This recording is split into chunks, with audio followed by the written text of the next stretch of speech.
What's up, beautiful people? So, marami akong ganapin today, but we need to, kasi balik therapy na si Arian.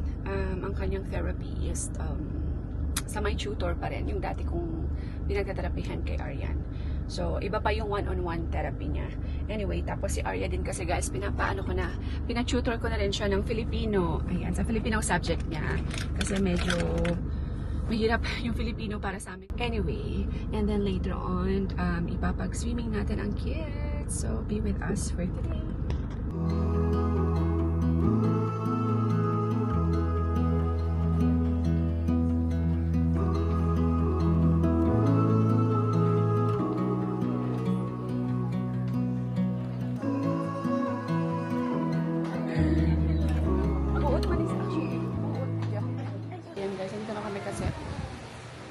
Nag-shoot na sila Arian doon.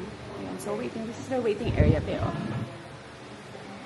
Ayan. This is their waiting area. It's the chair. Nahirapan kasi kami. Kasi hindi na siya, guys, dati, diba? Sanay na sanay siya.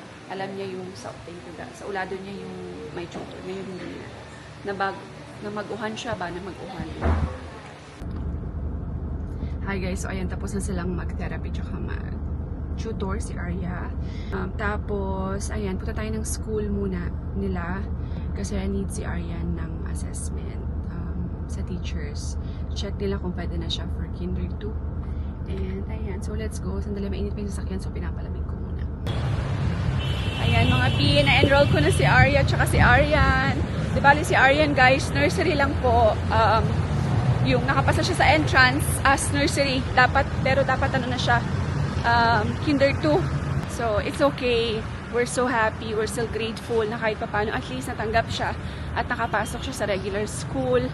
Si Arian, diba? So, dito siya sa, ayan. Tapos, si Arya is grade 4 na. Na-enroll na rin natin siya. I'm so excited for Arya. Mag-uniform na siya.